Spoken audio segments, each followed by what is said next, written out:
Hello, everybody new to the channel. My name's Jordy Johnson here at Carving Fusion. And today, I'm going to be carving a wood spirit on this piece of bark. It's about 2 feet tall, about 2 inches thick. And we're going to do a basic wood spirit on this. And this whole video is going to be a talk through about what has changed my life and why I decided to give back.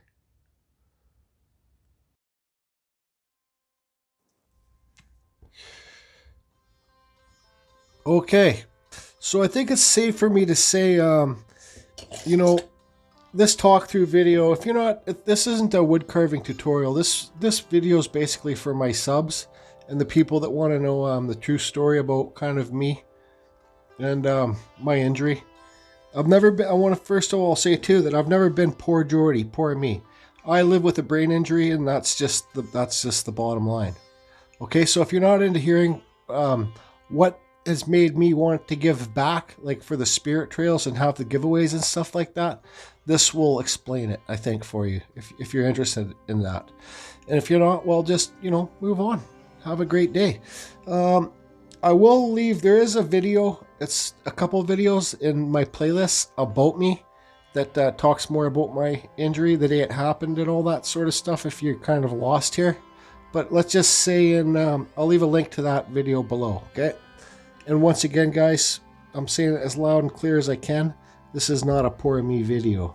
It's just to explain to you guys a bit more of how I think and what has happened in my life to get to this point, where I am now with this wood carving and stuff like that.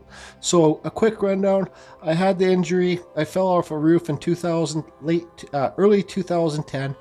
I had subdural hematoma in my head. I had a bunch of broken ribs. My right skull bone flap was concaved. I had a ruptured eardrum from the impact when I fell off the roof. Luckily, my eardrum ruptured because the blood was able to leak out of my ruptured eardrum. If not, all the blood would have pressurized my brain, and that would have been lights out. Anyways, long story short, let's get to the part where, well, I'm not a big fan of doing these voiceovers. So I was flown to the hospital. I had the surgery. Doctor said surgery went great. They repaired my skull with little metal plates and stuff like that, and pins and whatever, and put it back in place and stopped all the bleeding in my brain. So let's just so about a week later, okay, this is where it kind of comes into effect. A week later, I was back. I woke up, I could talk. I never felt the same. My eyes right away were just never as good as they once were. I had to have glasses right away. A week later, I was just in the bathroom. I was walking and kind of with an old man walker. Not an old man walker, but just some people need those walkers with the two handles. Well, that's what I had to go around with. I was in the washroom. It was like 2 o'clock in the morning, excuse me. And I was brushing my teeth just because my mouth tasted so bad. I just had such a bad taste in my mouth. I was off the morphine at this time, and just on Tylenol 3s, but just the taste in my mouth was so bad. So I was brushing my teeth, looking in the mirror, and when I was brushing, I noticed some drool on the right side of my face. Just started, like toothpaste drool, white drool, started coming out the right side of my mouth. I was like, oh, that's weird. I thought just maybe it was a T3s or just, from my injury. I have the brain injury, right? So then I wipe it away, and then I start brushing my teeth again, and I start drooling again. And then I wipe it, and then I go back to my room. I'm scared as hell, freaked out. I hit the button. Nurse comes, and I say to him, hey, it was a male nurse at this point, and I forget his name, Steve or something. And I knew him. I met him from him working there, right? And I said, hey, Steve, I don't know, but I was brushing my teeth, and just stuff started. I started drooling twice, and I don't know why I'd do that. And he starts giving me all the tests, getting me to squeeze his hand and say where I'm at, and like wiggle my toes, where I'm at, what hospital am I at, and this and that. And then he looked at my face, and then the next thing, like some doctors come rushing in there, and they're like, they don't say anything to me. They give me all the tests and this and that, and they don't say anything to me. But I don't know how long it was, but a few minutes later, the nurse, Steve, comes back into my room with a wheelchair. He goes, Jordy, hop in the wheelchair. I'm like, why? He goes, oh, we got to, somebody else needs this room. We got to clear this room for you. I'm like, oh, okay. He goes, don't worry about your stuff. We'll gather all your stuff and bring it in your new room. So I get in the wheelchair. I go to my new room, and it's a really tight, closed room. And the bed has these big sides on it, and they're all foam things on the side of the bed. It was like a freaking casket. And I said to Steve, I don't know if his name was Steve, but I'm going to call him. I said, Steve, I'm like, Steve, what's up with this bed? I look back at him when I'm sitting in the wheelchair. He goes, oh, it's just a different kind of bed, Jordy. I forget what he said. I says, no. I says, what the fuck is up with this? I said, what the fuck is up with this bed? It's got walls on it. He's like, well, just hop in the bed, Jordy. Tried to avoid it. I says, no, I'm not getting out of the fucking wheelchair till you tell me what the fuck is up with this bed. He goes, okay, Jordy. He goes, the doctors that saw you think that you had a stroke. The sides of the bed, they're foam in case you have a stroke, and we're worried that you're going to start having seizures. Okay? Right there, my whole life just dropped. Everything that I've worked for my life just dropped. Right? It was just gone. I said to Steve, Steve, I says, you know what, Steve? I says, just give me a fucking gun, and sorry for my language, give me a gun and drop me off at a fucking park. Meaning, I'm going to go to the park and blow my head off. He goes, Jordy, don't talk like that. Just hop in the bed. Please, don't worry. We're just going to keep a close eye on you. We don't know if it's going to happen. I says, give me the gun and drop me off at the park, man. Anyways, I got into the bed, and I guess I fell asleep. So, because I was just worried that I'm going to have strokes and seizures, and that's how I'm going to have to live my life. You know what? So the next day, like 3 doctors came in there. There was like 6 people in the room all doing tests on me and looking at me. And then 10 minutes later, one of the doctors came in. He goes, okay, Jordy. We're worried that we're worried that you had a stroke, and we're worried that you're going to have seizures. Okay, we're still kind of on guard for the seizures because of your intense brain injury. But what has happened to you, Jordy? You have something called Bell's palsy. If people don't know, some of you nurses, people that don't know, Bell's palsy is where a nerve triggers inside your head and half your face stops working. That's what happened to me anyways. So half of my face froze is what happened. My lips started sinking, my eye started sinking, and that's what happened. Okay? So long story short with that. I didn't have any seizures. I didn't have any strokes. I haven't had any seizures. I haven't had any strokes from my injury. Thank God on that.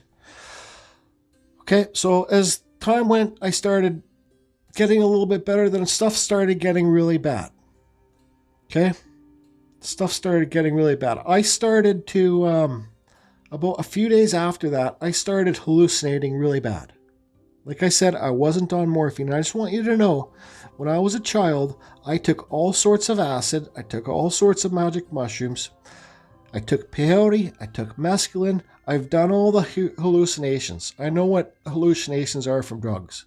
But the hallucinations I started doing was not from drugs, okay? I'll tell you a quick story. One time my sister picked me up on the wheelchair. She drove me to not picked me up, just put me in the wheelchair and took me because I wanted to look outside. So I had something called sundown effect too. I don't know, you guys, if you want to look into it. It's called sundown effect. I still have it. At nighttime, I kind of get into a mode where I just want to go lay in bed, watch TV, and just kind of do my own thing. It's a weird thing, but it's just the way it is.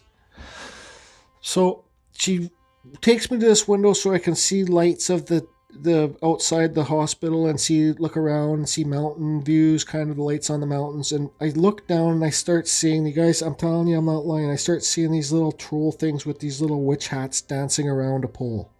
This sign. They're holding hands and they're going, I can't, it's like the Wizard of Oz. They were singing like Wizard of Oz music and they're jumping up and down. These like black suits, like rain gear stuff. I looked at my sister and I'm thinking, I knew in my head, I'm like, this isn't right. I said to my sister, I says, Julie, look down there. She's like, what? I says, what do you see around that sign there?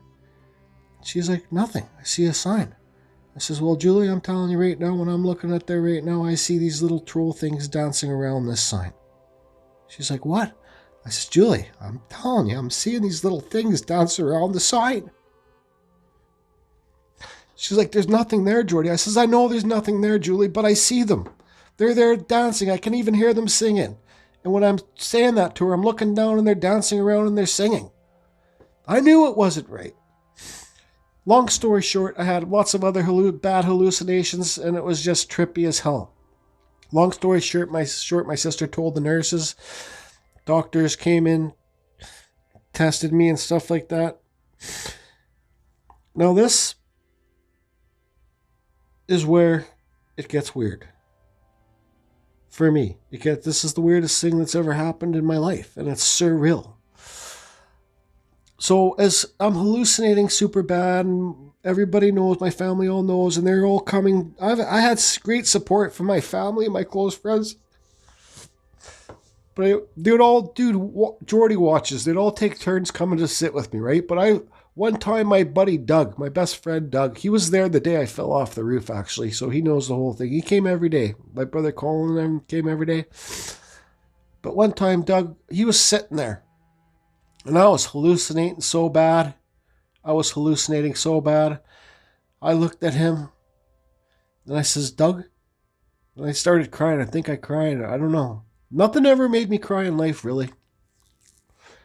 And I says, Doug, I says, I'm scared, man. He goes, of what? I says, I'm just scared. Things are bad, Doug. I'm seeing things and things are bad. And Doug said, we were never church guys. My mom raised me to go to church when I was a child, but we never grew up like, we're not the church type people. I believe in God. I'm spiritual, but we didn't talk about God. I says, Doug, I'm scared, man. And Doug said to me, and I couldn't believe he said it. He says, well, Jordy, if you got to close your eyes and, talk to somebody. And I knew he was talking about close my eyes and pray to God. If you got to close your eyes and talk to somebody, then do it. Doug's a big, tall guy, big, tough guy. He's mentally strong. He's not a very emotional person. So him saying that to me even made me think, what the hell? Why would he even say that? I'm going to repeat it. He goes, well, Jordy, if you got to close your eyes and talk to somebody, well, then do it. This is where it gets weird. I close my eyes. All of a sudden, everything's black. My hands are floating in front of me. And I'm just floating in black space. Nothing, just pitch black. I just see my hands in front of me floating. This loud voice comes out, deep, loud voice. All it says is, Jordy Johnson, why are you here? That's it. All I said was, I've done more good than I've done bad. And I woke up.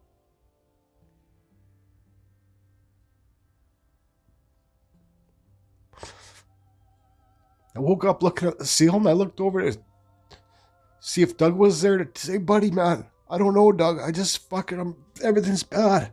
Doug wasn't there. Doug was gone. I wanted to tell him. But anyways,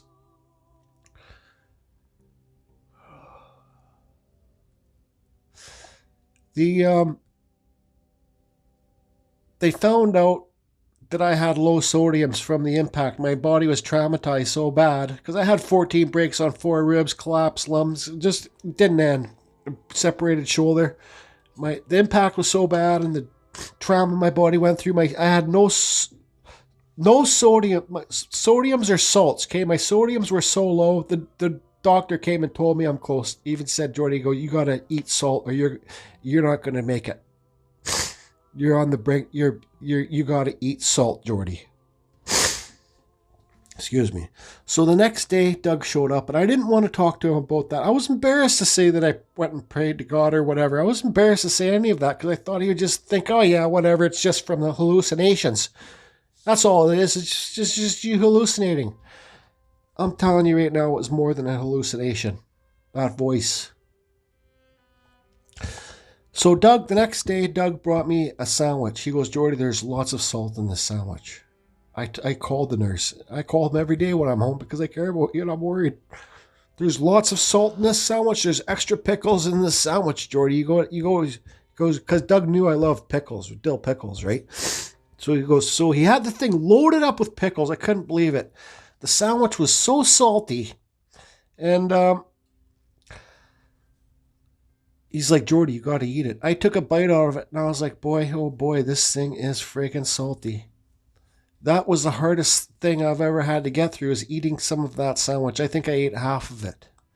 But the next, long story short, the next day after eating that sandwich, I started feeling better. The hallucinations started going away. Just from that one sandwich. So anyways, Doug bringing that sandwich has truthfully saved my life. That one half of that Subway sandwich with the extra salt. Because everything got better from there. I was able to go home from the hospital, stay with my stepdad, and it's where I live now. My stepdad moved out, got a girlfriend, and I stayed. So, I want to talk about that voice. I told Doug, it took me like 6 years to say to Doug, remember that time that you're sitting beside that bed? My bed, and I told you I was scared and you told me I had to talk to somebody? He's like, no. I says, Doug, don't be embarrassed. Remember you told me if I was hallucinating so bad and I was almost dying here, and you told me if I had to talk to somebody, close my eyes and talk to somebody? He goes, no, Jordy, I didn't say that. I don't even remember you saying that to me. That didn't happen. I says, it did, Doug. He goes, Jordy, on my daughter's name, it did not happen. You know I have a good memory. So that's when it really struck with me. That it did happen. I know it happened. I don't lie. I'm straight up. I know it happened. That voice, that was like some kind of maker of life or death or something. Or I personally think it was like where I said I've done more good than bad. I think it was my decision. I think it was a maker saying, here's your chance. I'm gonna give you another chance at life. That's what I think it was. Truthfully, I think it was my own voice. I think it was me saying, you better, if you're going to have another chance here, you better change some things. Because if not, when you die, you're going to go straight to hell. I've never been that really bad person, but I've done some things that are bad enough to send me to hell. I'm not going to lie. I'm not going to talk about them.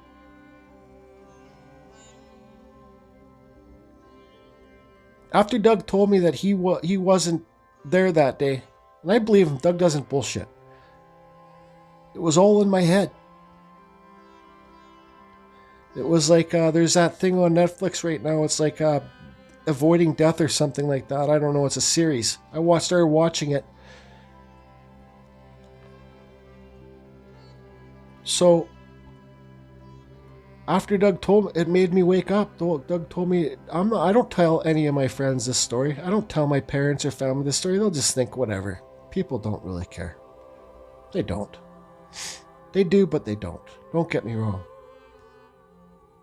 But that's when I started, about a week after Doug told me that he wasn't there, that's when I started putting carvings down on the spirit trails. You guys can Google Ladner Spirit Trails. I just started putting carvings in trails. This trail because I wanted to give back. I want to do better stuff. I'm always Jordy. I'm not no friggin' angel. Come on. But me giving back is, I don't know, I got a weird sense in my head that me giving back is going to be able to send me to a better place when it's actually my time to go. I've always been a generous person with my friends. You know, if I bought a t-shirt and I didn't like it, I'd always give it to my friends, a jacket or whatever. My friends would love coming over to my house because I'd always buy stuff and give it to them because I don't want it anymore. I've always been generous. But not like giving back. You know, so that's my story. That's why I give back. Because that voice that I heard. Jordy Johnson, why are you here? Well, I think I was there because I was pretty well dead. And something or somebody put me back and gave me another chance. That's why I give back. Because I don't want to go to hell. I don't want to go to hell. Who even knows if there's a hell? Who even knows if there's a heaven? I don't know. But I'll tell you one thing.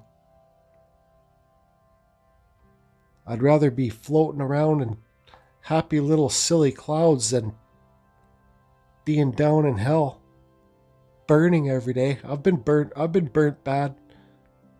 I got skin grafts from bad burns. I've blown up a house.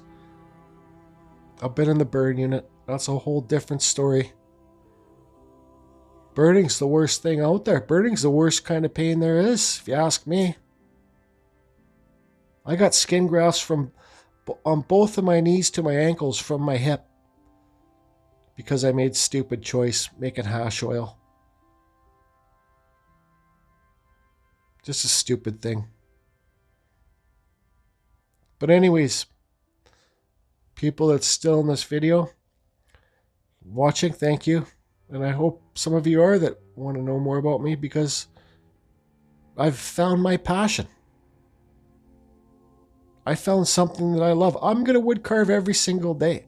I do got to go back to work because this YouTube thing's is barely paying. It's paying the rent, but it's not paying the bills. So it's time to go back to work. And I dread it. If I could, when I'm sitting here like you see me doing there right now with my hands, that is my happy place. It took me like, when I started wood carving, 5 years ago. Let's say it took me 41 years of my life to find something that I truly love. And it's wood carving. Give your carvings away, people. It's the thing.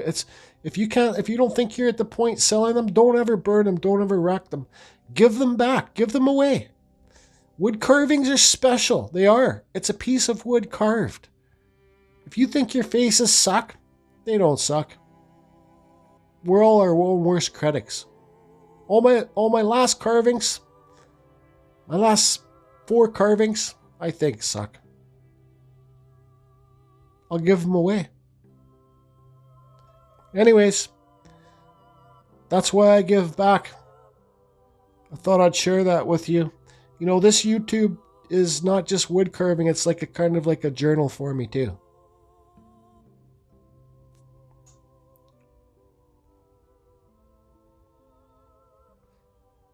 Thanks everybody. I appreciate it. Hope you're all well. And here's a shout out to good old Ben. Shooty on the Lake. And Just Carve Rob. Cleve. Bap. All my friends' YouTube channel. Anybody can make a YouTube channel, guys. It's free to do. Find something that makes you happy. Your life will change. Mine has. But anyways, thanks everybody. You know, just when I thought this voiceover was done, it's not. So here's the wood spirit I carved today. Just a quick one. Not my best. But anyways, I just didn't do the one. I did like, I don't know, what is there? 1, 2, I did 5. because I love doing them. Not crazy detail, guys. Just look, they're simple shapes of faces. No crazy detail.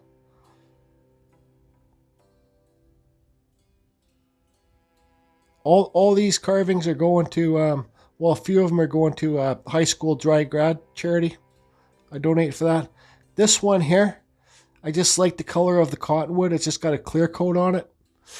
I just made it simple.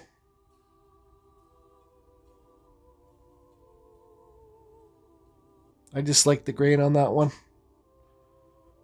Like he's sleeping, kinda. Whatever.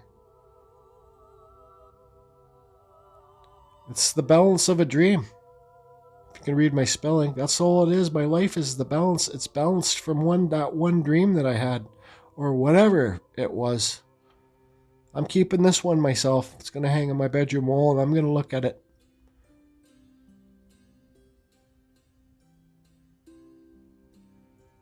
But these other guys will be, a couple of them will be given away. There's my favorite carving. That's my life right there. That's a mold of my hand. If any of you guys saw that video, that's staying with me forever. And when I pass away and I go see my buddy George, I'm going to give that to George, because that's George stairs. There's stairs on that carving to get up to the hand. But anyways, that's a mold of my hand. That's me.